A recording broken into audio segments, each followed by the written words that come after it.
Alors, bonsoir tout le monde. Bienvenue dans le Web Journal de Radio-Québec, édition du 7 juin 2026. Donnez-moi un pouce en l'air pour le son et l'image, si tout va bien. J'ai un petit peu moins de lumière aujourd'hui, c'est peut-être mieux. Donc, voilà, aujourd'hui, le titre, c'est Discom Bomb Related. Les gens sont probablement curieux de savoir pourquoi j'ai choisi ce titre-là, parce que initialement, c'était l'arme secrète de Donald Trump contre le régime Maduro, là, qui a permis le raid sur Caracas. Mais je pense que c'est une belle analogie pour ce qui est en train de se passer en Occident au complet. L'Occident est discombobulated. Okay? Donc, apparemment, c'était censé être une arme secrète qui étourdissait les adversaires et qui permettait aux hélicoptères américains de voler au-dessus de Caracas, etc. Mais là, c'est pas ça. En fait, on est en train de vivre un moment sur l'histoire de la Terre, hein, l'histoire de l'humanité, où une civilisation entière est discombobulated. On est sous attaque. Il y a une guerre de 5e génération qui est menée depuis plusieurs années contre nous, contre les peuples, par nos élites, de sorte que, surtout depuis un siècle, avec de la propagande, de l'ingénierie sociale, etc., de sorte que maintenant, on semble être en perte de repère, il y a une perte de sens, une quête de sens qui... les gens n'ont plus de repères, il semble ne plus y avoir de limites, il semble ne plus y avoir de justice. Les fondements de la civilisation occidentale semblent s'effondrer, c'est-à-dire qu'ils ne sont plus respectés et on utilise donc plusieurs tactiques pour y arriver. Et tout ça, c'est la fonction de la Open Society de George Soros.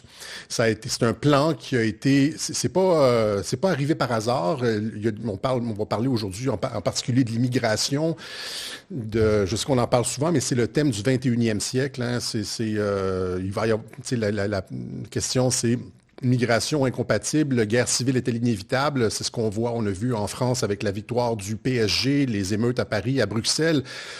Des émeutes complètement invraisemblables pour une question d'immigration. Il y a des émeutes en Angleterre avec la mort du petit garçon, soit c'est Andrew Nowak, qui a été laissé à son sort. Il s'est vidé de son sang parce que la police ne le croyait pas. On croyait qu'il était responsable d'un crime raciste. Et donc, c'est ça, c'est l'Occident, vous voyez, c'est l'Occident qui... Mais il n'y a pas juste ça, il y a d'autres outils pour discombobulate la population, la civilisation occidentale, le transgenrisme, etc. Donc, mais c'est ça, c'est-à-dire qu'avec ce que la Open Society de George Soros essaie de faire, c'est de déconstruire l'Occident, c'est-à-dire qu'on sous des apparences de vertu, on est en train de littéralement détruire tous les fondements de la civilisation occidentale, tout ce qui est sorti en termes de progrès. Avec l'État moderne, la règle de droit, les questions de liberté d'expression, de liberté de conscience, d'égalité devant la justice, eh bien tout ça, c'est en train de partir en fumée. Il semble y avoir un double standard en justice, surtout en Angleterre. L'Angleterre est une démonstration de ça, c'est-à-dire que tu fais des peines de prison pour avoir posté des trucs, et en Allemagne aussi, hein. En Allemagne, tu dis, genre, t'insultes un politicien, tu dis et tu te retrouves en prison. En Angleterre, c'est ça, tu dis que tu n'es pas content de l'immigration, ils viennent cogner à ta porte et tu peux te retrouver en prison. Il y a des milliers de personnes qui sont incarcérées en Angleterre. Alors que les pédophiles, il n'y a aucune ressource qui est déployée pour arrêter les pédophiles. Il y a eu aussi une autre histoire en France d'un pédophile qui était connu de la police, etc., qui a été... ils n'ont jamais fait aucune tentative de l'arrêter. Il a été remis en liberté facilement, une peine, prison avec sursis. C'est toujours hyper léger pour des crimes graves comme la pédophilie, etc., alors que pour des crimes de pensée, c'est littéralement comme dans 1984. Ils doublent, ils surenchérissent. Et donc, on voit un double standard devant la justice. Ça fait en sorte qu'ils punissent extrêmement sévèrement la liberté d'expression et la liberté de conscience. Ils essayent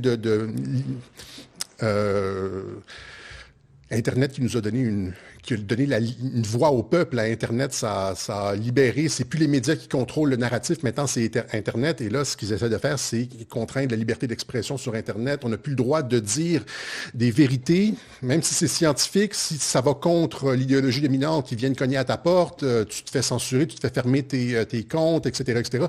Et donc, tout ça, c'est au nom de la diversité, c'est au nom de la société ouverte. J'ai montré dans, je pense, d'autres webjournaux, Alligator Alcatraz et Civilisation occidentale 101 et d'autres aussi, Endgame. C'est un webjournal, j'ai rapidement, juste avant de rentrer en ondes, j'ai essayé de retrouver Endgame sur Rumble. Je ne l'ai pas trouvé, je pense qu'il y a peut-être 2 ans que j'ai fait ça, en 2024. Est-ce que j'expliquais que l'objectif de ça, la finalité de la Open Society de George Soros, c'est de détruire la société civile. Quel est l'objectif? Quel est l'objectif de détruire la société civile? C'est de faire émerger un système technocratique autoritaire. Okay? Une société civile où tout le monde a peur, personne n'ose manifester, s'exprimer, tout le monde a peur de perdre son emploi, etc. Tout le monde est compartimentalisé. Ça permet aux élites d'opérer une société autoritaire technocratique qui lui permettra de gagner une 3e guerre mondiale sans se soucier des pertes. J'avais déjà expliqué ça. Okay. Et donc, tout ça, donc les diversités comme outil de déconstruction de l'Occident, et on en voit, et c'est comme une cellule. Hein. La société ouverte, là, j'ai déjà fait l'analogie avec la biologie. La société ouverte, c'est de George Soros qui est appliquée par tous nos politiciens, sauf aux États-Unis, sauf Donald Trump, par Macron, Starmer, Merz, Legault, pas Legault, là, c'est l'autre, la Fréchette là, qui l'a remplacé. Notre premier ministre a démissionné. Rappelez-vous, quand Donald Trump il y a eu un truc avec Donald Trump et il a démissionné immédiatement après. Comme Trudeau, j'avais expliqué à l'époque, et je ne me rappelle plus des détails, et là, il a été remplacé par la petite Fréchette qui est aussi mauvaise que lui. Et même chose avec Carney, etc. Ils opèrent tous, ou opéraient, en tout cas, ils opèrent en apparence maintenant tous encore sous le logiciel de la société ouverte de George Soros. C'est l'idéologie de l'OTAN. C'est l'idéologie de l'OTAN. La société ouverte, c'est l'idéologie de l'OTAN. On l'a déjà expliqué. J'ai montré ça dans les webjournaux précédents. Et le principe de la société ouverte, c'est comme une cellule. C'est-à-dire, c'est comme si on exigeait des cellules qu'elles n'aient pas de membrane, de limite. Et il n'y a aucune société qui peut survivre à ça. Et donc, une cellule sans membrane, il n'y a pas de limites et de frontières entre l'intérieur et l'extérieur. C'est ça le principe de la société ouverte. Ça fait en sorte que la cellule s'autodétruise. J'ai une image ici qui est un petit peu... je pense qu'elle est ici. Où est-ce que je l'ai mis, l'image de la cellule qui s'autodécompose? Peut-être ici. Oui, ici, voilà. Donc, vous voyez, c'est ça. C'est une cellule qui n'a pas de membrane. C'est une cellule qui, finalement, et c'est pour ça, c'est en partie la raison pour laquelle il s'attaque beaucoup à la masculinité. On va revenir là-dessus, je lance le thème là, parce que ils essaient de faire passer toute forme de masculinité un peu forte, comme de la masculinité toxique, avec des reportages sur les mâles alpha, etc., parce que les mâles, en particulier, vont faire respecter la limite. On le sait à partir de la psychologie, de la psychanalyse, avec Freud, le nom du père, avec Ricoeur, le nom du père, N-O-M, mais aussi N-O-N, le nom du père. L'autorité parentale, c'est ce qui sépare l'enfant de la mère et qui permet la prise de langage, le fait d'avoir comment je pourrais dire, d'avoir un délai dans la satisfaction qui permet finalement le social, etc. Donc, c'est connu en psychanalyse et c'est ça, les hommes, c'est ceux qui, normalement, vont protéger les frontières, c'est eux qui ont de l'autorité dans la famille. Les gens vont me dire, non, moi, ma mère, etc. Non, écoutez, là, je comprends qu'il y a des cas particuliers. Dès que je parle de relations hommes-femmes, il y a toujours comme des bataillons de personnes qui me disent genre moi c'est pas comme ça, moi aussi j'ai été élevé dans une famille monoparentale là, mais il faut être capable quand on parle de trucs civilisationnels de sortir de son cas particulier et de voir la généralité. Dans la généralité, les hommes, avant qu'on les castre, là, ça fait quand même un passablement de temps, depuis les années 60-70, qu'on castre les hommes avec l'école de Francfort. Et donc, mais avant ça, il y avait une bienséance qui était que les hommes, que les pères faisaient respecter. Hein, on corrigeait, etc. Dans certains cas, probablement trop et tout, mais ce que je veux dire, c'est que c'est l'homme qui faisait respecter la limite, etc., etc. Et c'est pour ça qu'on s'attaque à ça. Parce qu'on veut... L'homme maintient la membrane dans la société avec son niveau de patience un peu moins élevé que celui de la femme, peut-être. Il fait respecter la frontière, etc. Donc, mais ça, c'est un autre sujet. On va y arriver tout à l'heure, là. Donc, pour avoir une membrane, la masculinité, c'est le contraire de la société ouverte, on va se le dire. Et c'est pour ça qu'ils font aussi des liens entre la masculinité toxique et genre les groupes d'extrême droite et le nazisme, etc., etc. Ils mettent tout dans le même pot parce qu'il y a effectivement un lien entre le fait de vouloir faire respecter des frontières, imposer des limites aux enfants dans la famille, etc., puis à l'extérieur dans la société, et les caractéristiques particulières de la masculinité. Et c'est pour ça qu'on s'attaque à ça, puis que c'est comme l'ennemi principal au Québec, c'est l'ennemi, la masculinité, c'est essentiellement l'ennemi principal, là. Et donc, parce qu'on a besoin d'une société ouverte. Georges Soros veut une société ouverte, une cellule des pays sans membrane. Et donc, et on voit ce que ça donne. Donc, la société ouverte, on va le voir de plus en plus, cause des désordres. Ça ne fonctionne pas, la société ouverte. Ça ne fonctionne d'aucune façon. Et on le voit partout dans les médias. On n'arrête pas de voir des trucs, les drag queens dans les écoles, des émeutes partout, la diversité qui ne correspond vraiment pas à nos valeurs. On le voit partout, mais on est comme castré par les médias et on peut rien dire. Hein? Ça, c'est littéralement ça. On est castré. La population, la société civile est castrée par les médias parce qu'on se fait, comme avec cette histoire de Shawinigan qu'on va voir tout à l'heure, là, on se fait dire que dès qu'on résiste un peu à la diversité, c'est du nazisme. Et donc, il y a la même chose en France avec la gauche. Mais ce problème-là a été bien vu par l'administration Trump, qui a identifié la question de l'immigration de masse et des frontières ouvertes, etc., comme une menace à la sécurité nationale des États-Unis. Imaginez là, à quel point ils vont à contre-courant de la société ouverte de George Soros. On en a parlé quand on a parlé du National Security Strategy. Et on expliquait que ils imploraient les leaders européens, leurs confrères européens, de mettre un terme à l'immigration de masse. Trump le redit il y a à peu près 2 semaines dans une entrevue. Il dit l'Europe est en train de s'auto-détruire avec ça. Et c'est le problème numéro 1. J'en parle à intervalles réguliers parce que, mais là, on a vu aujourd'hui, cette semaine, c'était juste ça. C'est le problème numéro 1 au 21e siècle parce que c'est très difficilement réversible. C'est presque irréversible. À partir du moment où est-ce que tu donnes comme ils l'ont fait en Espagne, là, entre 500 000 et 1 million de migrants comme ça, littéralement, tu passes avec un avion au-dessus de la foule puis tu laisses tomber des passeports puis des papiers de citoyenneté, là, genre, remplissez vous-même le formulaire, là. C'est comme, ils donnent ça, genre, pour contrer l'extrême droite. Est-ce que c'est réellement l'extrême droite? Est-ce que c'est genre...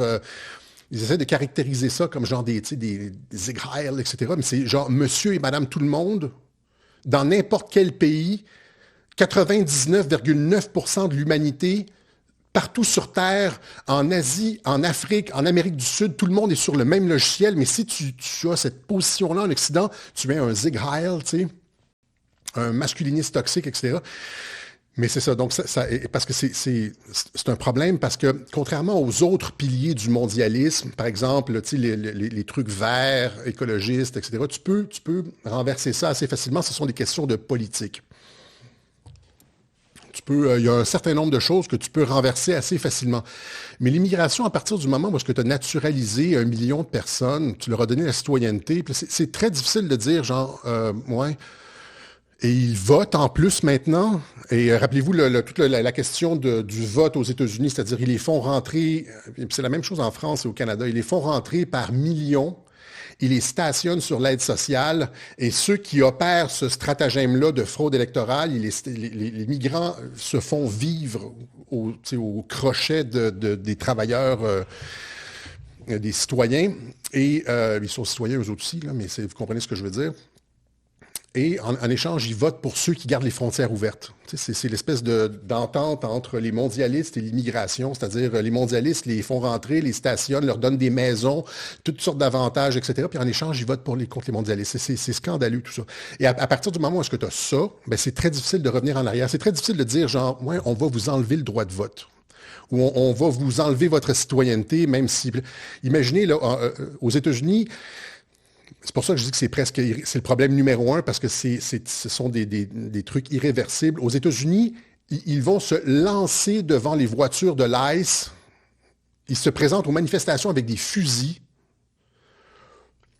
pour empêcher l'ICE de sortir des vrais criminels, des gens qui ont, des pédophiles, etc., genre des gens qui ont des casiers, puis qui ne sont pas supposés être aux États-Unis, qui ont violé la loi, des illégaux. Personne n'est illégaux. Il ne devrait pas y avoir de frontières. Tout ça, c'est du patriarcat et de la blanchitude toxique et du néocolonialisme. C'est l'espèce de charabia de la gauche, là, qui n'a aucun fondement dans la réalité, que aucun pays, à part genre le 3% d'ultra-gauchistes mondialistes en Occident qui contrôlent les médias et une partie des universités, il n'y a personne sur la planète qui adhère à ça.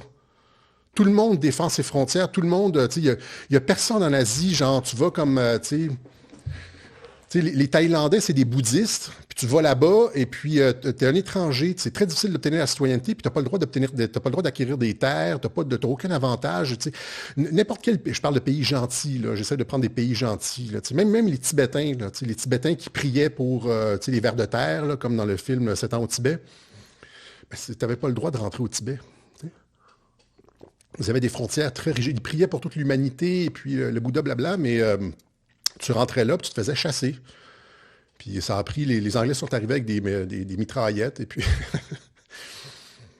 ont passé les Tibétains à la mitraillette, et puis se sont finalement rendus jusqu'à Lhasa, et puis on les a laissés rentrer. Et puis tout ça pour dire que l'administration Trump s'attaque à ça, et c'est le problème numéro un du 21e siècle. On a vu, lors d'une victoire en France, lors d'une victoire d'une équipe de soccer, de foot, là, on a vu ce que la diversité faisait, parce que il y avait beaucoup de trucs en lien avec la diversité là-dedans, c'est-à-dire des Français de deuxième génération, on pourrait dire, qui disaient on a pris Paris, Paris est à nous, nique les Français, se font photographier avec des photos de Jeanne d'Arc en manquant de respect à la culture, etc. Puis il y a beaucoup, beaucoup, beaucoup, beaucoup de ça.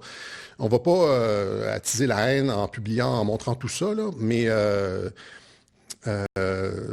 c'est-à-dire que ce genre de débordement est appelé alors qu'on avance dans le 21e siècle et que l'immigration augmente et que la natalité augmente elle aussi, on va avoir de plus en plus de ces débordements-là. Paris, après la victoire, le quotient intellectuel diminue. Et donc Paris, après la victoire du PSG.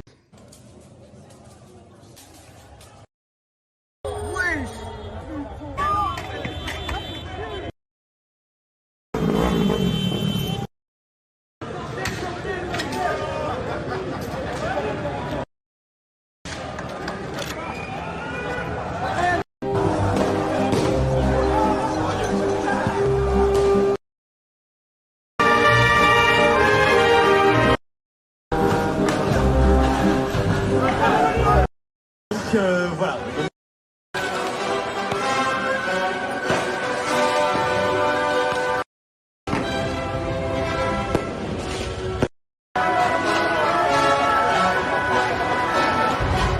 Il y a eu la même chose, encore une fois, cette semaine à Bruxelles, manifestation contre des mesures en éducation, etc. Même chose, on casse tout, on brûle tout, etc. Ça, c'est ce qu'on appelle la diversité. Parce que dans les pays qui sont homogènes, qui ont une homogénéité, une cohésion ethno-culturelle, on voit jamais ça. Jamais, ever, jamais. C'est toujours dans les pays qui sont diversifiés, puis il y a des études scientifiques là-dessus. J'ai fait une émission à Nomos TV là-dessus qui s'appelle « La diversité n'est pas notre force » parce que j'ai cité comme genre une quinzaine d'études qui montrent qu'à partir du moment où est-ce qu'il y a comme trop de communautés culturelles, c'est comme il n'y a plus de confiance, il n'y a plus on n'est plus dans une high trust society, on n'est plus dans une société qui se fait confiance, il y a de la méfiance envers les groupes, les institutions, etc. Tout le monde se replie sur son groupe, on crée des enclaves, et c'est littéralement, on divise. La diversité, c'est pour diviser. Alors que quand on a une cohésion ethnoculturelle, ça va bien.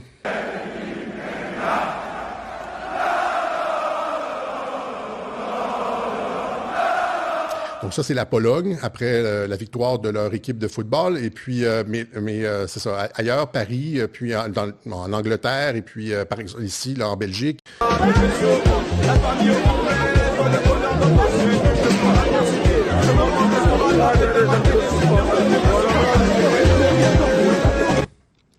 Voilà. Alors, on ne jettera pas plus d'huile sur le feu que ça, mais la diversité ne fonctionne pas nulle part.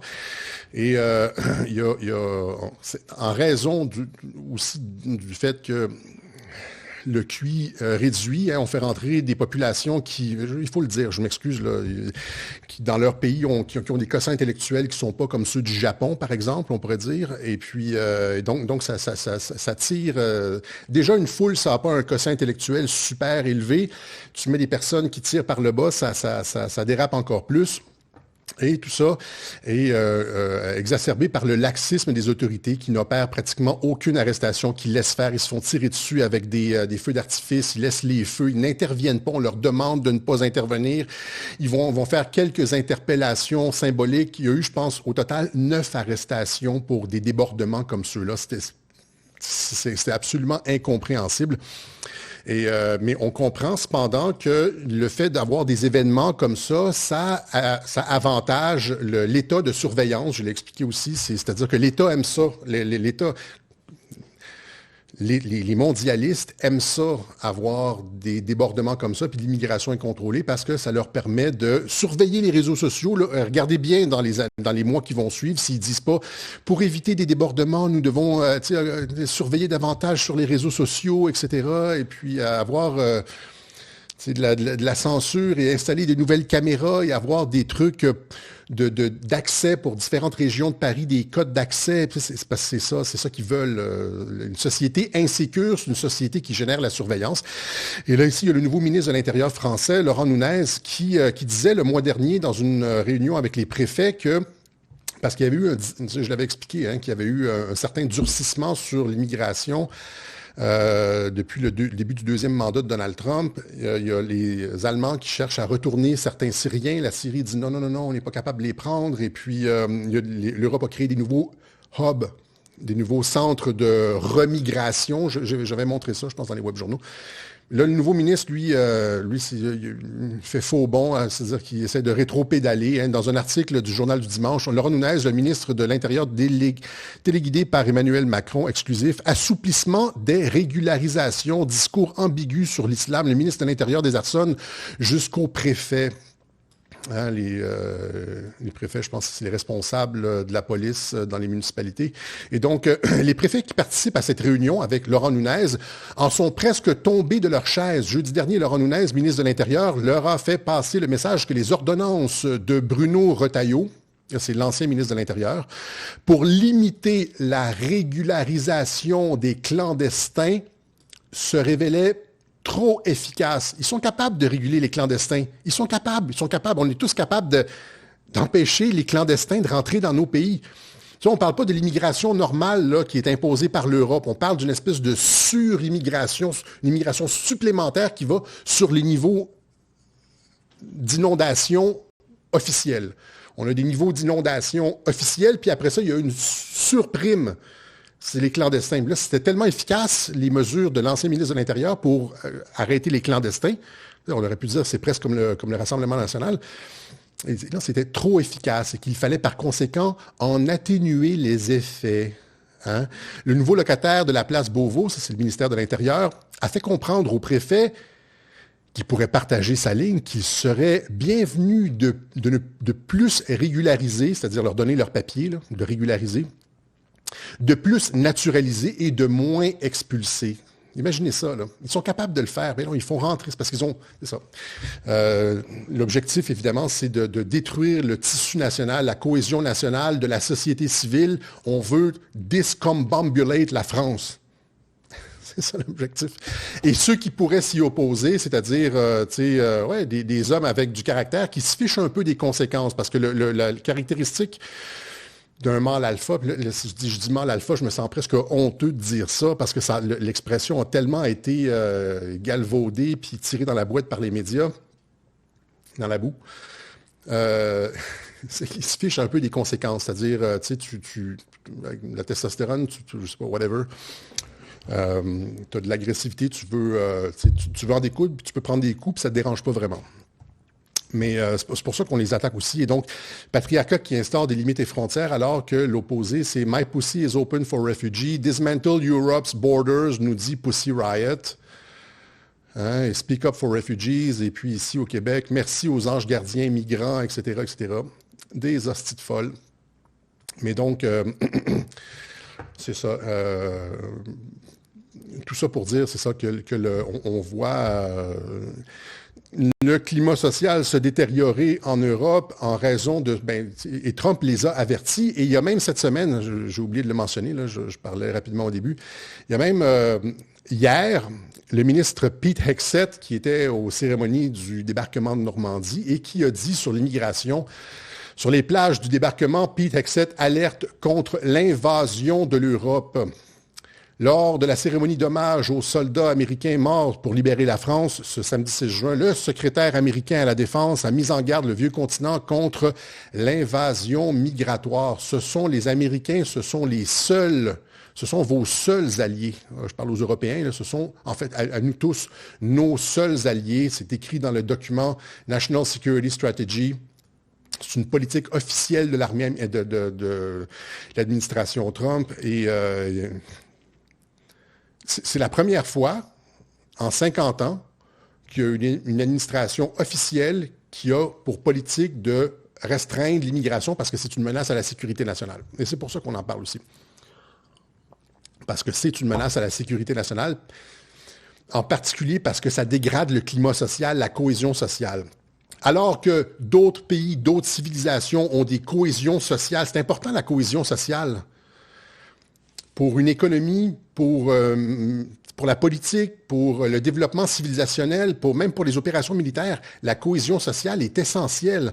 Or, l'objectif en Occident, c'est de détruire la cohésion sociale, mais ils vont vous le dire exactement d'une autre façon. Ils vont vous dire, non, la diversité est notre force. On veut de la cohésion sociale en faisant rentrer le plus de personnes avec des conceptions incompatibles, de sorte qu'on va s'aborder notre civilisation, puis on va être un paquet de Cheerios de toutes sortes de couleurs, de Fruit Loops, là. C'est ça l'objectif.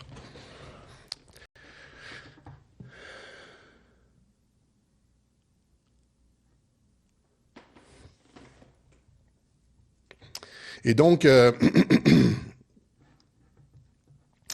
ça, c'est en Europe, Paris-Bruxelles. En Angleterre, il y a le meurtre de Henry Nowak. C'est pas Andrew, c'est Henry Nowak. Et là, c'est exactement, le garçon a été poignardé par un Sikh, tu sais, avec les turbans, là. Ils ont toujours un kirpan avec eux. Apparemment, nous, on n'a pas le droit d'avoir des couteaux, mais eux ont le droit d'avoir des couteaux. C'est, encore une fois, c'est 2 poids, 2 mesures. C'est comme ça avec toutes les minorités. Encore une fois, on n'est plus du tout dans l'universalisme, on n'est plus du tout dans les mêmes droits pour tout le monde. Il y a des exceptions pour toutes les minorités.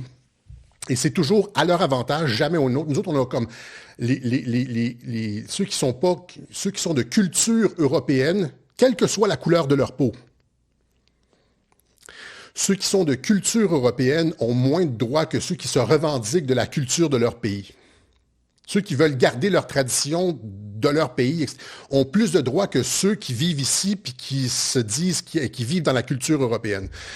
Et donc, mais là, c'est ça. Donc, il s'est fait poignardé par un Sikh. J'aurais dû avoir la photo du bonhomme ici avec son kirpan. Tu sais, ceux qui sont les mêmes qui, au Québec, il y a 15 ans, voulaient aller à l'école primaire avec leur kirpan.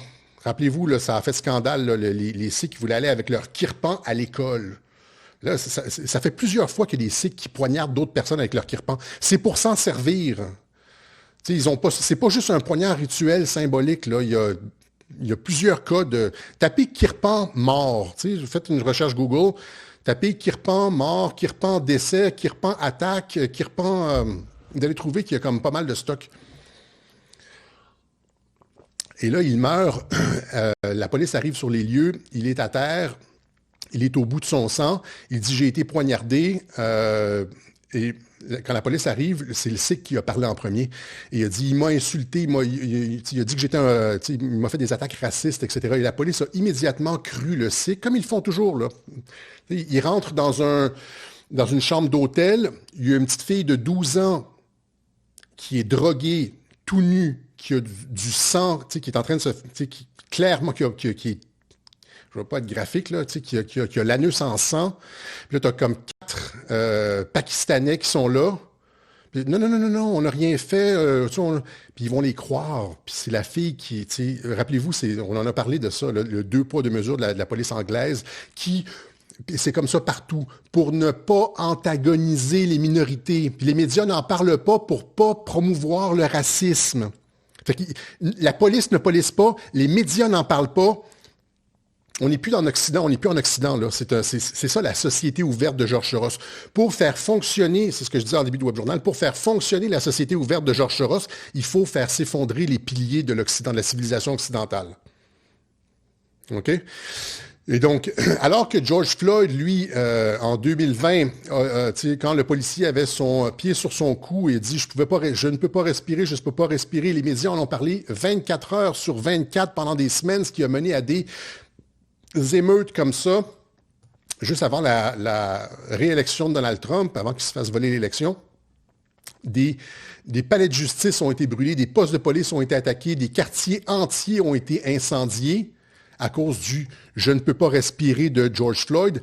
Avec Novak, c'est la même chose, c'est « je ne peux pas respirer » et le policier ne le croit pas. Et il est décédé au bout de son sang quelques minutes plus tard. Je vous montre la vidéo. Attention à ceux qui ont... On ne voit pas grand-chose, mais j'avertis quand même. Put the hand in the cuff, mate. I can't breathe, il dit. Il vient de dire I can't breathe.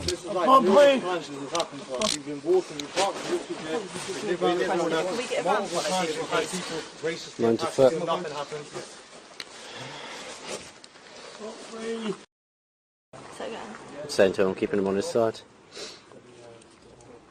Il arrête de bouger et puis finalement il décède. Okay.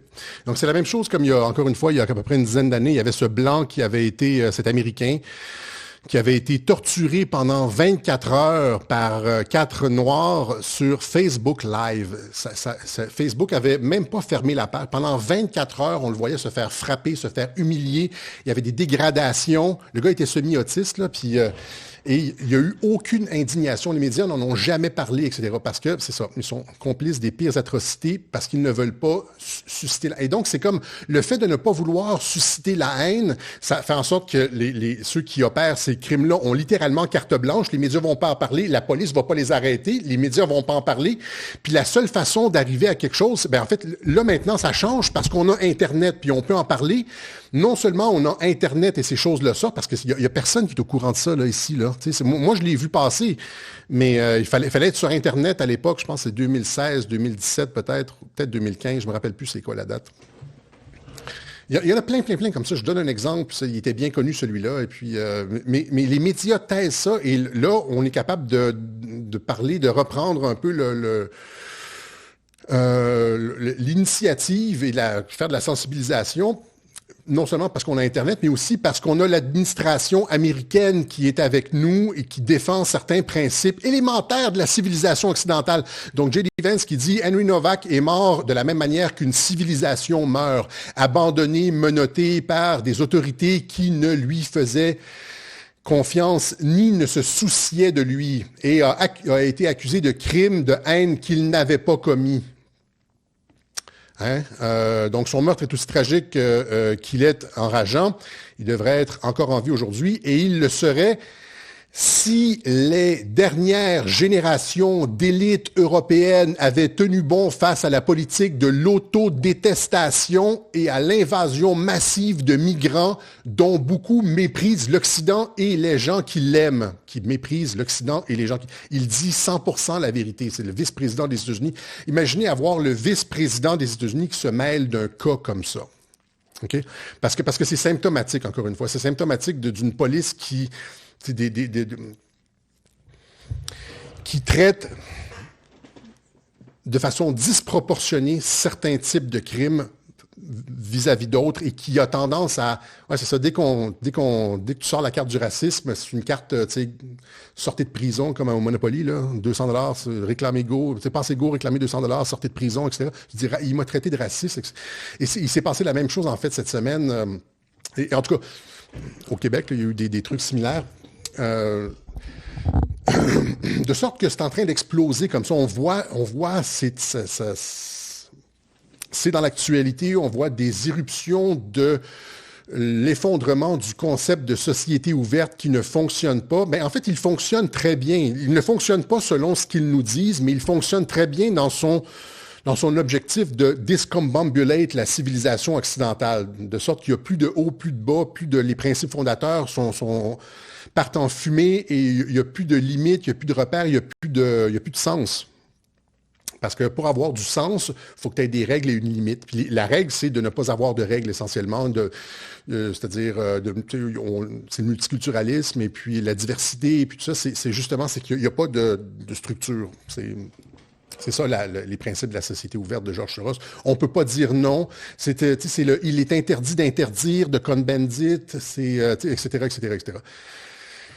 Normalement, c'est la société civile qui devait avoir une forte composante de ça à travers la masculinité. Mais là, maintenant, c'est l'État qui prend le relais. On a comme castré les hommes, et puis c'est l'État qui prend le relais, puis qui impose, ouais, c'est ça,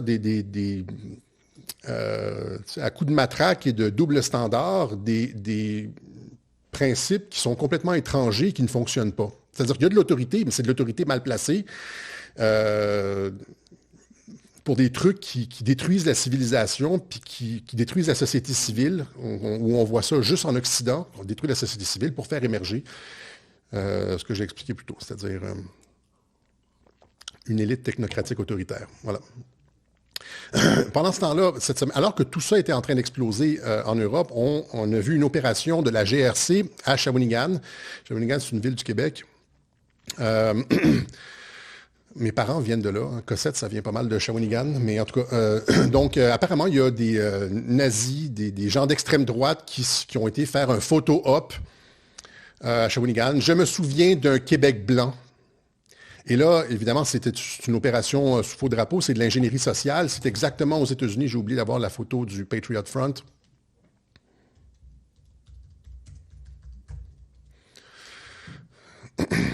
On en a parlé hein, du Patriot Front aux États-Unis, là. Payé par le SPLC, là, c'était des agents fédéraux, etc. Donc, la photo est probablement prise genre à 500 mètres, peut-être même à 1 kilomètre avec un zoom, on voit rien, ça pourrait être des mannequins. Il y a comme un groupuscule qui a revendiqué, et on va rappeler que dans 100% des cas, ces groupes-là sont soit initiés ou infiltrés ou opérés, pilotés par les services de renseignement, tous, chacun, sans aucune exception, tout le temps. Okay? Ça fait au-dessus de 100 ans, c'est pas 150 ans qu'en Occident, tous les groupuscules comme ça, y compris le FLQ, auquel appartenaient mes parents, était lui aussi infiltré. Mon père s'est exprimé là-dessus, etc. Et tous les groupes, alors que c'était un mouvement populaire, tu sais, tous les groupes sont toujours infiltrés, pilotés, etc. Et c'est bien que ça sorte comme ça aujourd'hui, où est-ce qu'on est capable de rappeler que ces groupes-là sont toujours pilotés et infiltrés par les services de renseignement, parce que, avant de revenir à ça, on va aller tout de suite au ce dont je vous ai parlé dans, je pense que c'était Cash Zero. Le fait que le SPLC, le Southern Poverty Law Center aux États-Unis, l'espèce d'organe antiraciste, la LICRA, là, avait été accusé par le FBI d'avoir financé le Ku Klux Klan. Rappelez-vous ça, hein, c'est une organisation, c'est ça, c'est comme la LICRA. C'est une organisation antiraciste aux États-Unis qui dépensait des millions de dollars pour soutenir les groupes comme ça, là. Pour faire des opérations. Et là, cette semaine, c'est retweeté d'ailleurs par Elon Musk, ils en ont parlé sur Fox News, le New SPLC Indictment Reveals Bombshell Allegations. Donc, voici les documents de cours. Et là, Elon Musk, il dit, ils devraient changer leur nom pour le Centre des faux drapeaux du Sud. En anglais, c'est Southern False Flag Center. Okay? Vous avez ici, si vous voulez trouver les documents, vous avez Tyler O'Neill, qui est le rédacteur en chef d'investigation senior pour la revue Daily Signal, qui a épluché les documents.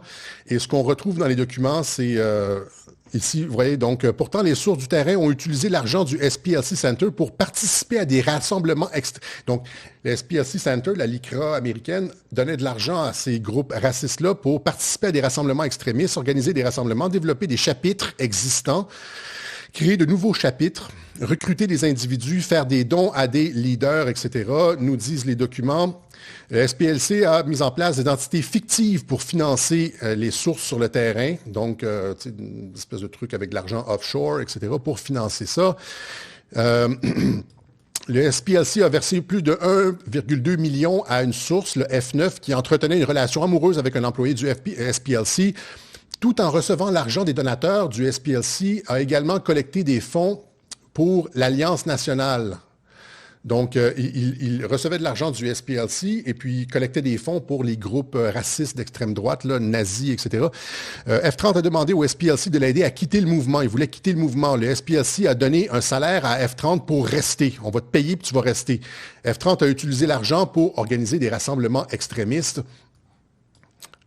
Donc, le SPLC les a soudoyés, les deux membres, là, membres du KKK, pour qu'ils restent dans le mouvement. Ils ont utilisé l'argent pour assister à des rassemblements extrémistes et pour obtenir un rôle de leadership. Ils se sont promus, ils ont acquis un rôle de leadership dans le Ku Klux Klan avec l'argent de la LICRA américaine, le SPLC. Je ne sais pas si c'est comme ça dans la LICRA en France. C'est peut-être une organisation très respectueuse, je ne sais pas. Mais je veux juste comme faire une analyse pour que les gens comprennent un peu. J'essaie de... Parce que les Européens ne comprennent pas, les Français ne comprennent peut-être. L'SPLC a accordé plus de 155 000 $ à F-42, ancien président de l'Alliance nationale néo-nazie. En même temps, le SPLC a mis en avant cette source de terrain sur sa page web, dossier des extrémistes. C'est-à-dire que le Southern Poverty Law Center avait comme une page avec des figures de l'extrême droite, là. Puis les figures de l'extrême droite sur sa page étaient littéralement payées par le SPLC. Hein? Et même chose ici, on va finir avec ça. Unissons la droite, Unite the Right, le rassemblement en 2017. Là. F-37, un membre du chat de direction pour le rassemblement de Charlottesville en 2017. On en a parlé, Charlottesville, avec Trump, là. A publié des messages racistes sous la supervision d'un employé du SPLC, qui lui disait quoi faire, là, et a organisé le transport pour d'autres afin d'assister au rassemblement. SPLC a payé cette personne 300 000 $ pour qu'il participe au rassemblement Unite the Right à Charlottesville en 2017, où Trump a essayé, rappelez-vous, là, Unite the Right, Trump a dit acceptez les nazis, il y avait des bonnes personnes dans les deux camps parce qu'il n'y avait pas juste des nazis, là. Il n'y avait pas juste des groupes extrémistes. Et donc, il disait qu'il y avait des personnes dans le camp de la gauche, il y avait des bonnes personnes dans le camp de la droite, il y avait des bonnes personnes. Gauche-droite, je simplifie, là, mais accepter les nazis. Puis là, ça a été utilisé contre lui. Là. There are good people on both sides. Il y a des bonnes personnes des deux côtés, des bonnes personnes des deux côtés. Ça a été utilisé encore jusqu'en 2024 par Joe Biden, la dernière, lors du débat contre Trump, là, qu'il a échoué lamentablement. Il a dit, il a répété des bonnes personnes des deux côtés. C'est une honte, c'est une fabrication. C'est, encore une fois, une citation hors contexte, là. Qui a perduré malgré le fait que le clip entier montre que Trump dit accepter les nazis. Mais tout ça pour dire que le SPLC finançait le Ku Klux Klan pour aller dans des rallyes comme ça. Et c'est exactement la même chose avec ce qui s'est passé avec Shawinigan. Ces groupes-là, c'est exactement la même chose que le Patriot Front, les groupes néo-nazis, etc. On veut un Québec blanc. Comme l'a rappelé Mathieu Bock-Côté, dans l'émission à TVA, le fait d'être blanc, ça n'a jamais caractérisé le nationalisme québécois. Le nationalisme québécois, c'est toujours... je trouvais que c'est très intéressant, c'est une perspective historique, là. Le nationalisme québécois, c'est toujours opposé aux Anglais, à la couronne britannique. Donc, c'était blanc contre blanc. Ça n'a jamais été... puis il y avait des personnes de différentes origines qui nous appuyaient contre la couronne britannique. Et donc, ça n'a jamais été ça qui est... Donc, ça, c'est un truc complètement étranger. D'ailleurs, je pense que c'est un groupe fédéraliste. Mais c'était une opération, c'est clairement une opération de... Parce que immédiatement, l'Assemblée nationale... Alors que c'est une photo qu'on voit comme à distance, là, on voit comme... ça pourrait littéralement être des mannequins. Là. Ça pourrait littéralement être des mannequins. Il n'y a personne qui bouge.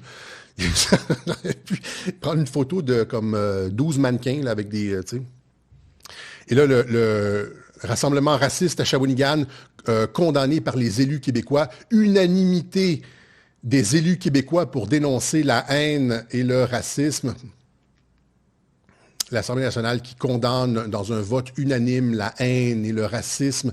Et la première ministre par intérim, Fréchet, je ne me rappelle même plus son prénom, qui dit que ce n'est pas québécois d'être ça. C'est vraiment une opération de communication. Là. Je ne peux pas croire qu'on ait ce phénomène-là en 2026 au Québec. C'est pas le Québec qu'on veut. C'est pas un Québec qui nous ressemble. Là-dessus, tu penses quoi? Etc., etc. Donc, ça s'est fait instantanément. Vous comprenez que c'est... Et ça, c'est... les 125 députés de l'Assemblée nationale ont voté sans même prendre connaissance. Il n'y a même pas eu d'enquête. Il n'y a rien eu. Ça a été condamnation immédiate. Les journaux étaient prêts avec des... En général, c'est ça. Hein, rappelez-vous, c'est comme des révolutions colorées. C'est comme les pancartes sont déjà prêtes, les réactions sont déjà scriptées. Ça a tout... Ça a l'ADN d'une opération de communication. Il y a même TVA qui avait un reportage le surlendemain, qui avait déjà un reportage sur les prêtres ultra-nationalistes et les gym bros. Tu sais, ceux qui vont au gym, là, comme moi, là, les gym bros néo-nazis, hein, les visages de l'extrême droite du Québec avec des... et donc, les gym bros, donc, ils font le lien avec la masculinité toxique. Et rappelez-vous le reportage totalement caricatural qu'ils avaient fait sur les mâles alpha, le documentaire Alpha, les internautes répliquent, c'était passé à Tout le monde en parle. Ils ont fait une caricature de ça, tu sais, une caricature avec du Andrew Tate, etc. Parce que c'est ça,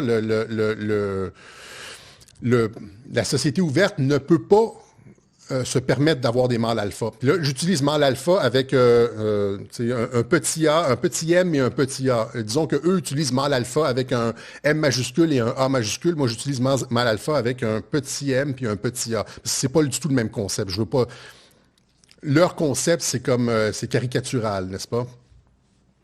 Donc, c'est comme tu sais, encore une fois, c'est des jeux sémantiques.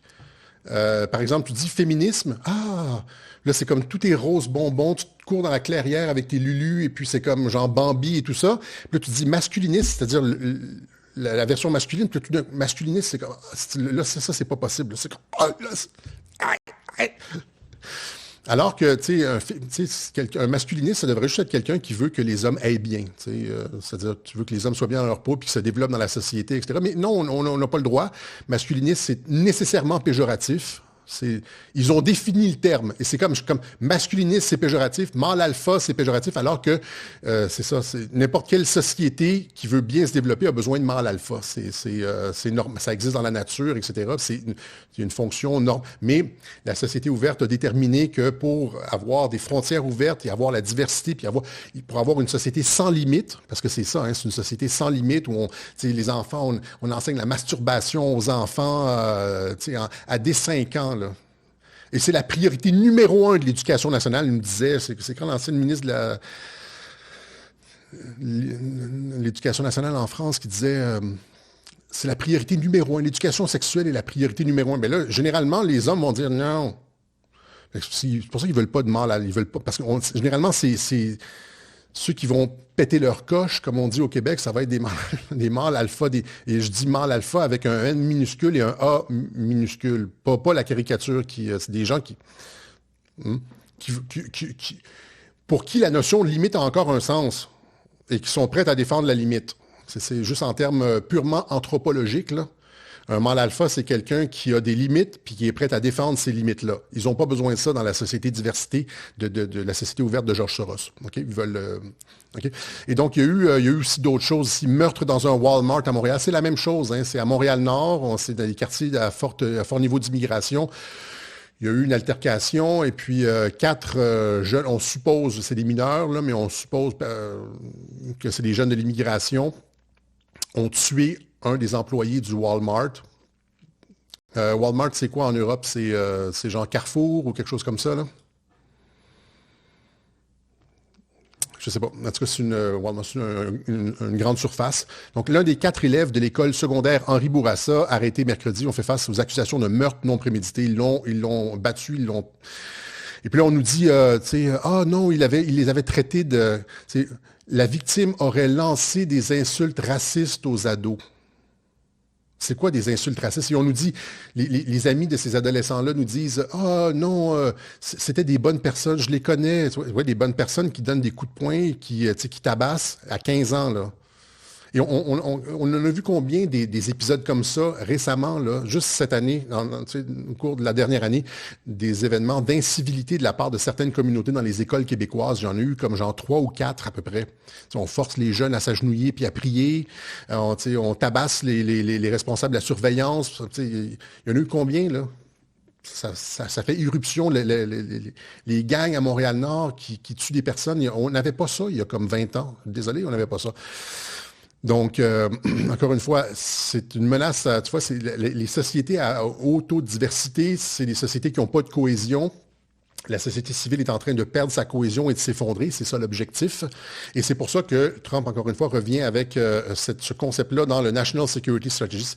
C'est-à-dire que c'est une menace à la sécurité nationale, finalement. L'immigration et la diversité sont une menace à la sécurité nationale. Et pour dévier l'attention, on va nous faire des annonces où il y a des agressions sexuelles, là, des annonces à la télévision où on montre des agressions sexuelles et c'est toujours des garçons blancs qui font dans le métro qui font des agressions sexuelles alors qu'on sait que 90% c'est des gens issus de l'immigration qui font ça, les agressions sexuelles. Tout le monde en parle. Là, mais on va faire des reportages pour montrer que c'est des jeunes garçons blancs. Parce que, rappelez-vous, c'est les hockeyeurs nazis, là, nous disait... Abdel Famel, là, je ne me rappelle pas c'est quoi son nom, Yasmine Abdel quelque chose, elle nous disait, et l'autre aussi, Dupuis-Derry, qui nous disait que il y avait une montée de l'intolérance, là, puis c'est surtout dans les équipes de hockey, c'était des hockeyeurs nazis. Là, et donc, on utilise un homme de paille, encore une fois, on cible... jamais réellement qui sont les réels fauteurs de troubles, parce qu'il ne faudrait pas en parler, parce que ça augmenterait le racisme. On utilise plutôt un homme de paille, puis on met ça sur la masculinité toxique, etc., parce que pour avoir une société diversitaire qui ne fonctionne pas, pour détruire le lien social et la cohésion nationale, tu dois te débarrasser des hommes alpha, etc. Donc, tout ça est comme... de sorte que j'ai finalement décidé on va accélérer parce que je pense que je parle un petit peu trop de ce sujet-là, décidé d'écrire à l'ambassadeur des États-Unis, l'ambassadeur Pete Hoekstra. Et je vous invite à le faire aussi, vous le voyez ici sur Twitter, donc à US Amb Canada. J'y ai dit justement que c'était une opération sous faux drapeau. J'ai dit, cher monsieur l'ambassadeur, pourriez-vous expliquer à Washington qu'il s'agit d'une opération sous faux drapeau, ce truc-là, et que alors que la population commence à réaliser les problèmes avec les politiques de diversité, comme l'a établi Trump dans son National Security Strategy, l'État profond québécois, canadien, tente ce genre d'opération d'ingénierie sociale pour contrôler la population, parce que c'est ça. Puis ils ont réagi, tous les médias, tout le monde en a parlé, l'Assemblée nationale, tout était prêt, les reportages étaient prêts, les Jim Bro néo-nazis, les hockeyeurs néo-nazis, tout était comme... Tout était prêt. OK? Donc, faites-le, taguez-le, l'ambassadeur Peter Hoekstra. C'est bien de savoir, ça serait bien qu'il sache qu'est-ce qui se passe ici, puisque les médias participent aux opérations d'ingénierie sociale et taisent les histoires dont on devrait parler. OK? Donc, ça, c'est pour ça. Il y a d'autres choses aussi, mais on va revenir... je vais terminer avec ça ici. Donc, Trump et le changement de régime en Iran. Malheureusement, j'ai fait une erreur monumentale lors de mon dernier web journal. Trump a effectivement demandé de changement de régime en Iran. Je me suis fait fact-checker par des personnes sur Internet et puis ils m'ont montré les tweets que Trump disait qu'il y avait effectivement un changement de régime en Iran. Et Radio-Québec doit encore faire un mea culpa. C'est horrible, horrible. Donc, oh my God. On fait encore un mea culpa. On va devoir clarifier. Je sais que les gens sont... mais on va aller plus en profondeur. Fait que quand les gens me fact-check, c'est ça qui est bien, c'est qu'au lieu de juste tourner la page, je vais juste doubler la mise et aller encore plus en profondeur dans mon analyse. Donc, on verra si c'est un mea culpa. Et donc, est-ce que Trump demandait réellement un changement de régime avec Epic Fury, etc.? Est-ce que la colombe de Tel Aviv va encore frapper? Ça, c'est un petit peu plus tard. Donc, j'ai expliqué dans les webjournaux précédents que Trump avait... Parce que je me fais fact-checker par des personnes qui utilisent genre Wikipédia ou l'intelligence artificielle. C'est probablement une intelligence artificielle gratuite pour me fact-checker, là. Ils n'ont probablement pas écouté tout ce que j'ai dit dans les webjournaux. Donc, je vais répéter, mais ça va être super parce que ça va aller... ça va clouer le bec à plusieurs des personnes en Europe aussi. Donc, je vais faire une pierre trois coups, là. Tu sais, comme quand tu essaies de faire des ricochets sur un lac, on va frapper une coupe de tête en répondant à cette espèce de gars-là qui essaie de me fact-checker. Donc, regime change en Iran, oui, durant 2006, Trump et Israël, les États-Unis et Israël ont eu des stratégies qui ont visé le changement de régime en Iran, effectivement. Donc, on nous dit Wikipédia, il y a aussi l'intelligence artificielle ici qui dit, Grok, qui dit, oui, Donald Trump a prôné un changement de régime en Iran, etc. Donc, ça c'est ce qu'on nous oppose. Et effectivement, j'ai bien dit que Trump avait dit, si vous avez écouté les webjournaux, j'ai bien dit que Trump avait dit changement de régime. Je pense que je l'ai dit dans le 3 ou le 4e webjournal que j'ai fait sur l'Iran. Trump parle de changement de régime et après ça, a dit, genre, oui, nous avons eu un changement de régime, ça c'est le New York Times. Trump affirme que le changement de régime en Iran a été achevé. Et pourquoi j'avais expliqué ça? Pourquoi Trump a dit ça? Ben, il dit ça pour rassurer Israël, n'est-ce pas? On a eu un changement de régime, donc on n'a plus besoin de continuer à attaquer l'Iran puisqu'on a eu un changement de régime. N'est-ce pas? J'ai expliqué tout ça, là, mais je suis obligé de répéter parce que c'est pas tout le monde ils n'ont probablement pas tous écouté les webjournaux. Donc,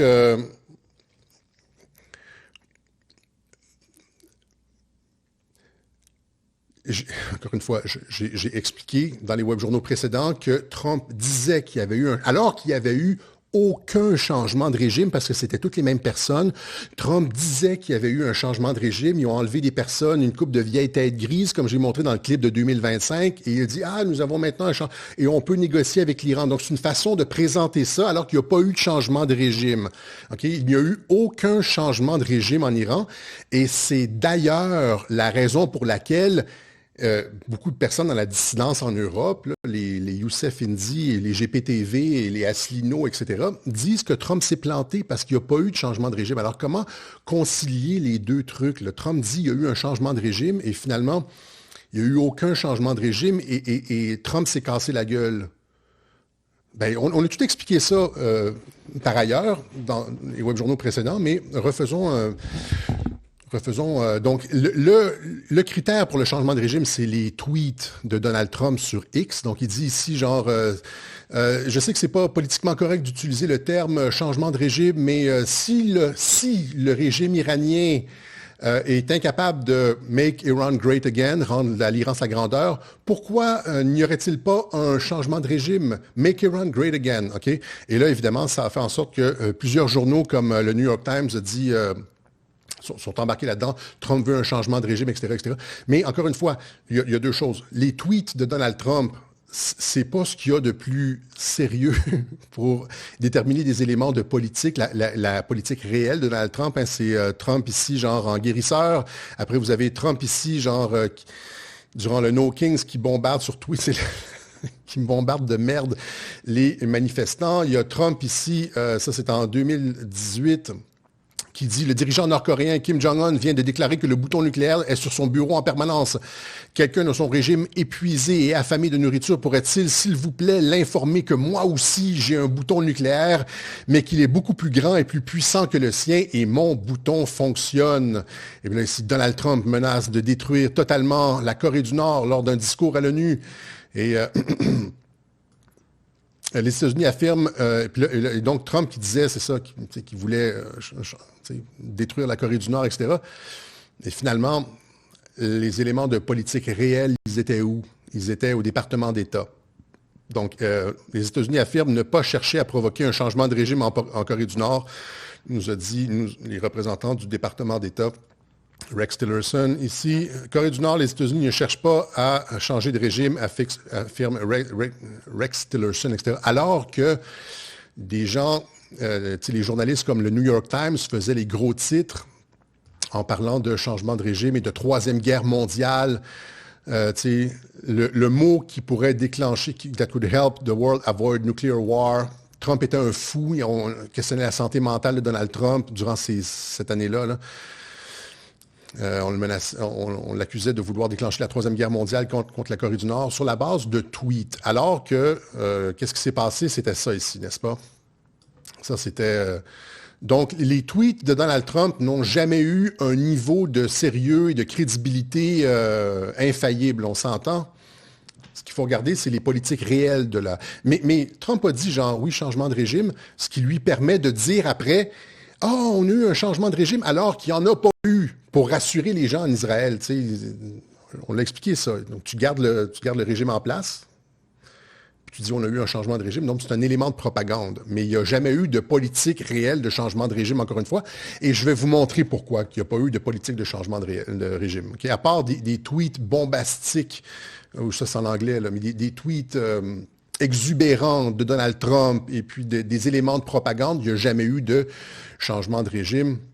Si vous allez, on va revenir à Joe Kent dans quelques instants, mais si vous allez notamment sur le site du département de la Défense et sur le site de la Maison-Blanche, où on parle de l'opération Epic Fury, vous avez donc le 28 février 2026,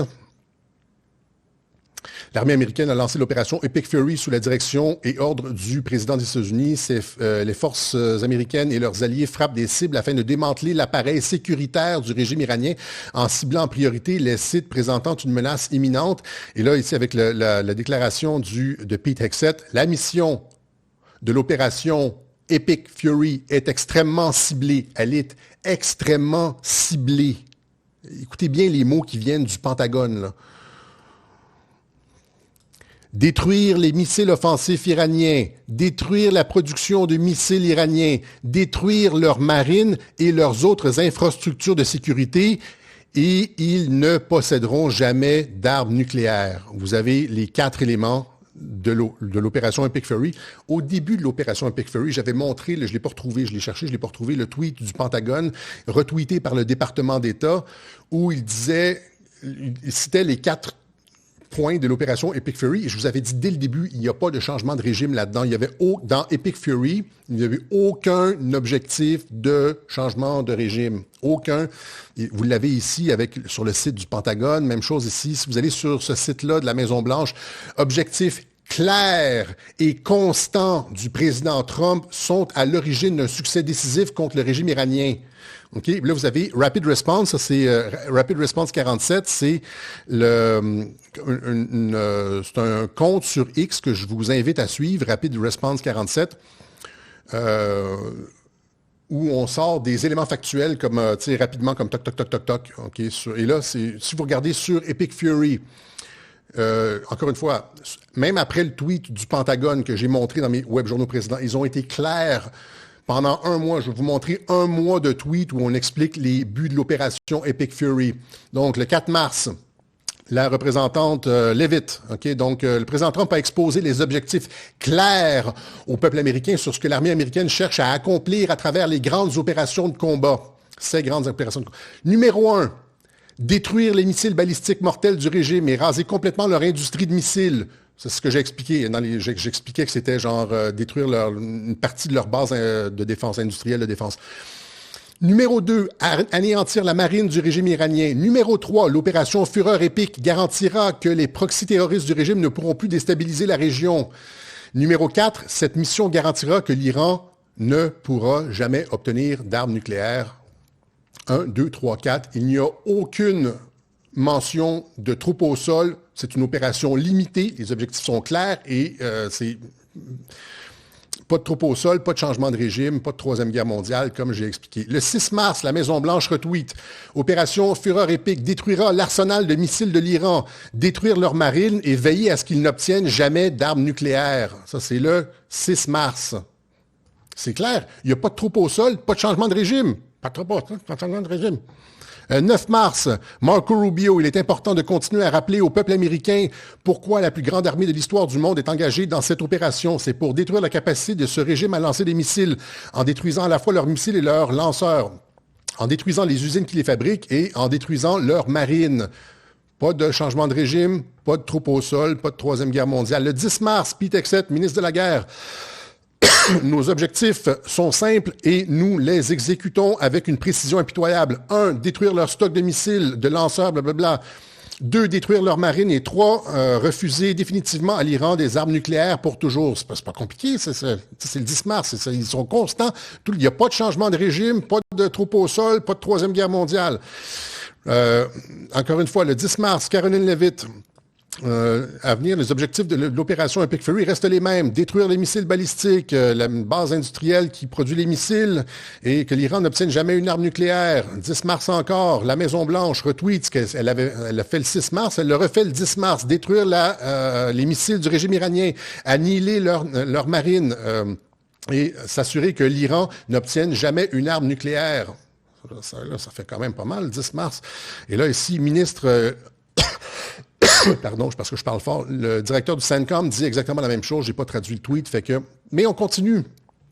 Pas de changement de régime, pas de troupes au sol, pas de Troisième Guerre mondiale. Le 13 mars, Pete Hegseth dit les objectifs militaires que nous avons fixés dès le premier jour, vaincre les missiles, détruire leur base industrielle de défense, vaincre leur marine et priver l'Iran de la capacité de posséder une arme nucléaire.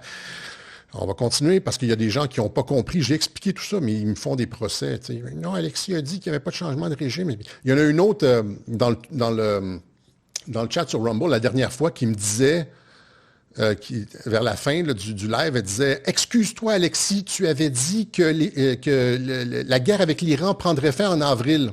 Excuse-toi. » Ils viennent picosser. Là, c'est comme... Ouais, chose, là. Epic Fury s'est terminé, je pense, le 29 avril, fin avril, 29 avril, OK? Donc, après ça, parce qu'il ne pouvait pas continuer plus que 2 mois, parce qu'après 2 mois, il avait besoin d'autorisation du Congrès pour continuer, et il a arrêté l'opération Epic Fury avant de devoir demander l'autorisation au Congrès. Donc, ça s'est arrêté le 20. Puis depuis, ils sont en train de négocier, puis ils font juste engranger de l'argent parce que le pétrole se vend très cher. Ils sont là, ils sont assis sur leur pétrodollar, puis c'est comme... Il n'y a pas besoin que ça se règle rapidement, mais on est retourné au statut d'avant Epic Fury, c'est-à-dire que ça fait 47 ans que les États-Unis et l'Iran font, il y a comme une espèce de guerre froide entre les deux, puis on est retourné à peu près à ce statut-là. Je pense que les négociations sont plus avancées que ça, là, mais l'opération Epic Fury s'est terminée en avril. J'allais dire connasse, mais je vais me retenir. Et donc, le 19 mars, Pete Hegseth continue. Les gens viennent me fact-checker pour des affaires. Ils écoutent pas les web-journaux, ne savent pas de quoi ils parlent, vont questionner Wikipédia et puis vont se rouler les mécaniques. Là. Donc, le 19 mars, encore une fois, détruire les missiles. Encore une fois, il dit la même chose que le 13 mars. Le 26 mars, c'est la même chose. C'est J.D. Vance qui dit la même chose. Pas d'armes nucléaires, on va détruire les capacités militaires de l'Iran. On a aussi Pete Hegseth qui répète encore une fois, nos objectifs sont clairs. Pas d'armes nucléaires, pas de marine, un démantèlement complet de leur programme de missiles et leur base industrielle de défense. OK? 30 mars, Marco Rubio dit, encore une fois, lorsque ces objectifs seront atteints, puis il cite encore une fois les objectifs, détruire leurs missiles, leur base industrielle de défense, leur marine et pas d'armes nucléaires. Lorsque ces objectifs seront atteints, nous aurons réalisé le but de cette opération. Pas de changement de régime, pas de troupes au sol, pas de Troisième Guerre mondiale. 30 mars, Marco Rubio dit la même chose. Numéro 1, la destruction de leurs forces aériennes. Numéro 2, la destruction de leur marine. Numéro 3, la réduction sévère de leur capacité de lancement de missiles. Et numéro 4, la destruction des usines afin d'empêcher une arme nucléaire. Même chose avec Caroline Leavitt. Le 30 mars, on va y aller jusqu'au bout parce que les gens qui sont durs de comprenure, comme je l'ai dit à plusieurs reprises, oui, ça fait 1 mois que tu répètes puis que les gens n'écoutent pas.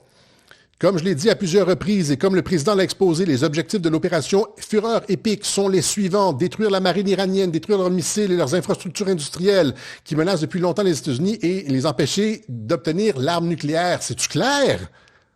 Asti! Il n'y a pas de changement de régime dans Epic Fury. 31 mars, même chose. Pete Hegseth, nos objectifs fondamentaux depuis le premier jour, blablabla, n'ira pas de nucléaire. C'est la même chose partout. Marco Rubio, encore une fois, le 31 mars. Les objectifs des nôtres, parce que ce sont les 4 choses derrière lesquelles ils alléguaient se cacher. La même chose, je ne vais pas répéter tout. Okay? Donc, vous avez ici, dans Epic Fury, il n'y a pas de Troisième Guerre mondiale, pas de changement de régime, pas de troupes au sol. On s'entend-tu que c'est exactement ce que j'ai expliqué dans le clip du 15 juin 2025 que j'ai fait jouer à 2-3 reprises dans les web journaux, où est-ce que j'ai pas de Troisième Guerre, pas de changement de régime, pas de troupes au sol, ce que j'ai expliqué là-dedans, c'est on va tasser quelques têtes grises pour donner, puis j'avais donné l'exemple de Ben Salman, c'est-à-dire le roi, il cède il cède la place à le 7e prince, un réformateur, suite à sa rencontre avec Donald Trump. C'est pas un changement de régime, c'est un réhabillage du régime, et c'est exactement ce qu'ils ont fait. Mais Trump peut quand même aller claironner. Nous avons changé le régime, pour apaiser Israël. Mais il y a hey, on peut-tu s'entendre que, je veux dire, est-ce qu'il faut que je continue pendant 45 minutes à vous expliquer qu'il n'y avait pas de politique de changement de régime dans les bombardements? Zéro, aucun. Aucun objectif de troupes au sol. Aucun objectif depuis le début. Ça n'a jamais été ça. Les Européens, le GPTV, Asselineau, Aberkan, puis l'autre, le Youssef Indy, ils se sont fait planter en Europe, hein, alors que Trump dit depuis 10 ans minimum qu'il veut se retirer de la région, etc. Puis il n'y a aucune vision d'ensemble, aucune vision synoptique. Les gens qui me picossent sur des trucs sans avoir lu rien avec du Wikipédia. Fuck off. OK? Je dis les Européens, écoutez, là, je ne veux pas mettre tout le monde dans le même sac. Vous savez de qui je parle, là. OK? Qu'il y en a un qui vient de me dire encore, là, que le Trump changement de régime avec un genre, une citation de quelque part, là, vous êtes bloqué automatiquement. Okay? Si vous êtes, vous continuez dans vos délires de changement de régime et Trump a perdu, etc., c'est insta-block. OK? Voilà. Donc, il y a aussi quelque chose d'intéressant ici, encore une fois, dans le thème de la colombe de Tel Aviv. Rappelez-vous, j'ai expliqué dans ce web journal, la colombe de Tel Aviv, comment Netanyahou contrôle, parce que c'est ce que la dissidence européenne affirme, que Netanyahou contrôle Trump et qu'il impose à Trump les accords d'Abraham et de faire la paix dans la région et tout ça. Vous voyez, c'est lui qui veut négocier avec l'Iran présentement. Là, il contrôle Trump. Donc, quand Trump négocie avec l'Iran, c'est Netanyahou qui le contrôle. Bien là, ici, le Pentagone a relevé son niveau d'alerte en matière de contre-espionnage pour Israël en raison de préoccupations concernant l'espionnage des pourparlers entre les États-Unis et l'Iran. Israël espionnait les communications américaines entre les États-Unis et l'Iran. Et là, le Pentagone a augmenté son niveau de sécurité pour exclure Israël, etc., etc. Et ça sort dans les journaux.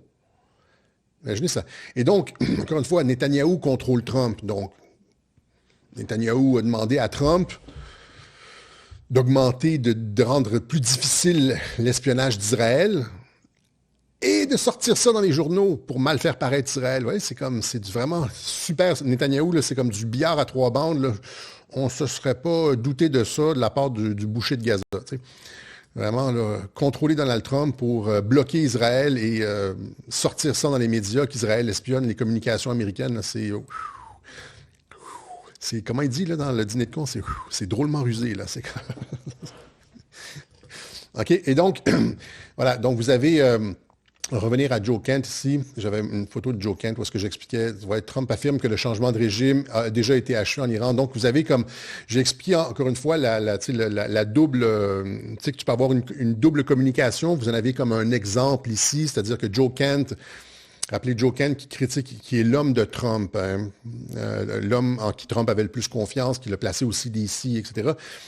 Et puis après, qui sort, et puis j'avais tout expliqué son cas, on ne va pas revenir là-dessus, qui révèle des secrets défense, mais qui n'est jamais embêté, blablabla. Mission clandestine pour l'opération Trump, qui critique Israël d'un côté, alors que Trump maintient ses amis, vous comprenez, ses alliés, Trump maintient son statut, le visage diplomatique avec Israël, parce qu'il veut signer la paix, mais il utilise des personnes près de lui pour critiquer Israël et l'administration Trump. Donc, j'avais expliqué toute la stratégie du double discours sur le COVID, on ne va pas revenir avec ça, mais c'est un peu la même chose avec le changement de régime. Il n'y a jamais eu d'objectif de changement de régime, ni d'envoyer les troupes au sol, ni de quoi que ce soit dans Epic Fury, et ça a été clair comme le cristal depuis le début. Maintenant, est-ce que Trump a dit, ouais, changement de régime, ça serait bien peut-être, et puis... pour plaire à Israël, oui, mais ça n'a jamais été dans les objectifs dès le jour 1. Ça n'a jamais été une... Et j'ai montré ça et je ne devrais pas avoir à revenir là-dessus. Si vous écoutez les web-journaux, je suis obligé de répondre pour des personnes qui font des analyses partielles, qui n'écoutent pas les web-journaux et puis qui font exprès de ne pas comprendre, qui veulent faire du buzz et puis qui me fact-check avec du Wikipédia. OK. Donc, c'est essentiellement ce qu'on avait pour vous aujourd'hui. 1h17, c'est un bon moment pour arrêter. Ouais, j'avais un Homer Simpson ici pour les gens qui font toujours les mêmes erreurs. Do. Ils n'écoutent pas attentivement les web-journaux. Voilà. En tout cas, donc on va remercier ceux qui ont fait une contribution au Web-Journal de Radio-Québec, sauf que c'est comme, je ne sais pas comment j'ai fait, normalement c'est ici, puis là, pouf, ça a disparu, et donc on remercie ceux qui nous aident, ceux qui font partie du 1%, qui nous maintiennent à flot, et qui permettent de faire en sorte que les gens comprennent, sans les gens qui nous maintiennent et qui nous propulsent dans le temps à travers les mois et les années, ben on pourrait pas... Il y aurait personne qui... Il y a personne qui fait le... Est-ce qu'il y a beaucoup de personnes, j'écoute pas tout le monde, hein, mais qui sont capables de montrer en détail qu'il n'y a pas eu de changement de régime, par exemple, à titre d'exemple, preuve à l'appui, etc. Je sais pas. Je les écoute pas tous, peut-être, là, mais en tout cas, capable de répondre comme ça à la dissidence française, non. Et donc, ça, c'est possible grâce à vous. Remettre les points sur les i, fact-checker, donner l'information juste, faire des recherches approfondies. Les gens souvent, les gens qui me contredisent, etc., c'est des gens qui font ça à temps partiel avec du Wikipédia. Et c'est donc un avantage énorme d'avoir le temps de faire les recherches. Et ça, c'est pour avoir une information exacte. Je suis orgueilleux aussi. Hein. Je suis orgueilleux. Je déteste avoir, me faire coincer dans des trucs, devoir rétro-pédaler. Donc, généralement, je fais beaucoup de vérifications avant de faire des affirmations. Je vais assez dans le détail. Donc, les contributeurs de Radio-Québec me permettent de faire ça, puis deux, j'ai un petit orgueil personnel, ce qui fait en sorte qu'on a comme un bon système. Et merci à tous ceux, merci Bennyfight là, pour le chat, 25 $, merci. Donc, c'est possible grâce à vous. Il y a différentes façons de le faire. Vous avez dans les commentaires le lien socio-financement, Interact, PayPal, il y a du Bitcoin aussi, il y a... Quoique, Bitcoin, on va peut-être le fermer, c'est pas énorme. Et donc, merci à ceux qui nous permettent d'avoir une information exacte et donner l'heure juste pour tout le monde. Vous êtes des centaines de milliers de personnes qui obtenaient l'heure juste à cause qu'il y a un 1% de contributeurs. L'heure juste sur Trump, certains sujets, etc., parce qu'il y a 1% de contributeurs qui font le travail. Voilà, merci beaucoup. On va se laisser là-dessus.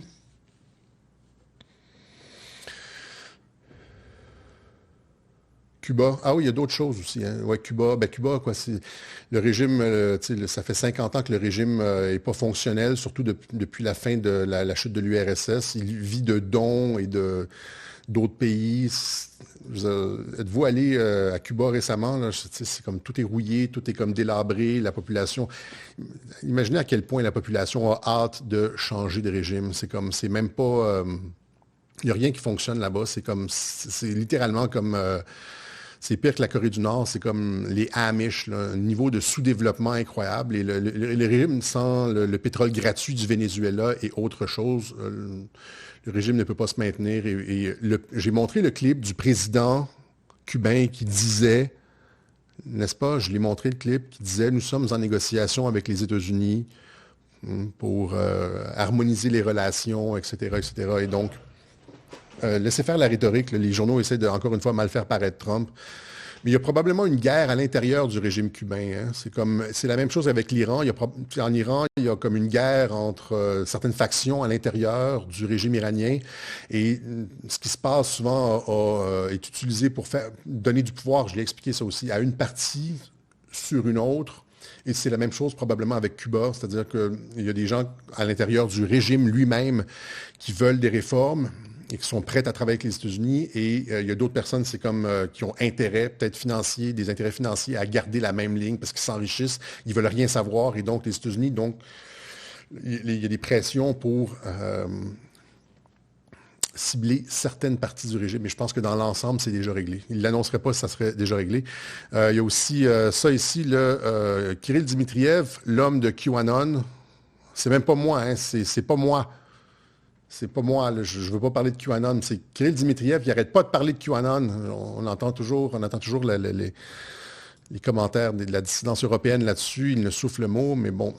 Donc, un pas de plus vers la réalisation du rêve de John F. Kennedy, l'envoyé spécial du président Poutine, Kirill Dmitriev, annonce qu'un accord sera signé demain entre le RDIF et la Russie, et une société d'ingénierie pour la conception du tunnel à travers le détroit de Bering allant de la Russie jusqu'aux États-Unis. Donc, Kirill Dmitriev qui a annoncé que des discussions, qu'un accord allait être signé avec une compagnie de construction pour commencer le tunnel entre la Russie et les États-Unis.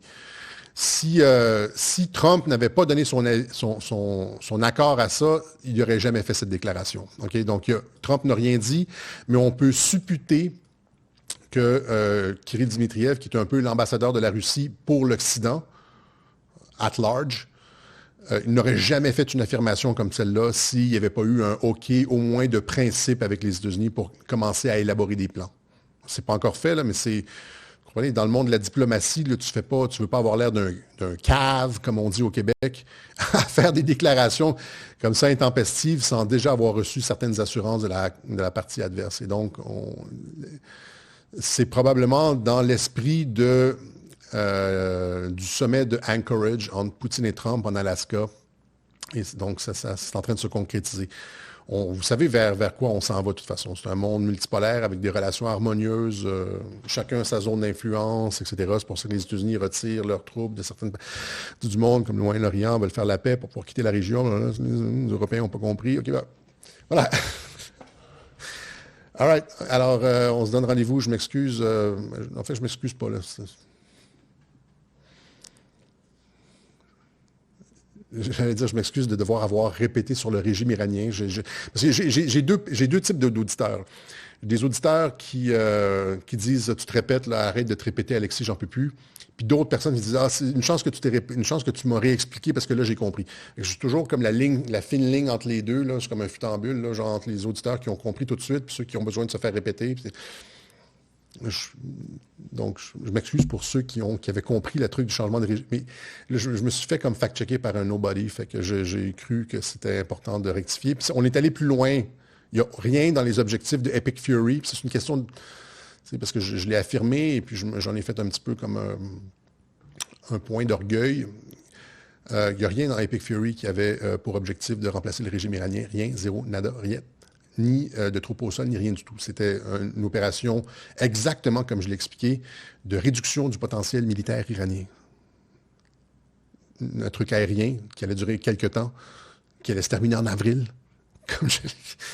qui visait à réduire le potentiel militaire iranien, comme la Russie exige que le potentiel militaire ukrainien soit capé dans les négociations, qu'il n'y ait pas d'artillerie lourde à la frontière et pas d'aviation. Tu sais, quand tu fais des négociations avec un pays frontalier comme ça, puis avec l'OTAN, tout ça, tu dis une cape sur les forces armées.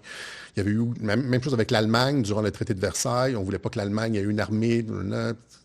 Ce genre de trucs-là, c'est régulier dans la diplomatie internationale et c'est ce qui a été demandé à l'Iran. Et l'Iran a accepté, a laissé les États-Unis et Israël détruire une partie de sa marine sans répliquer parce que j'ai expliqué que l'Iran était à 99,9999% dans le coup. Voilà.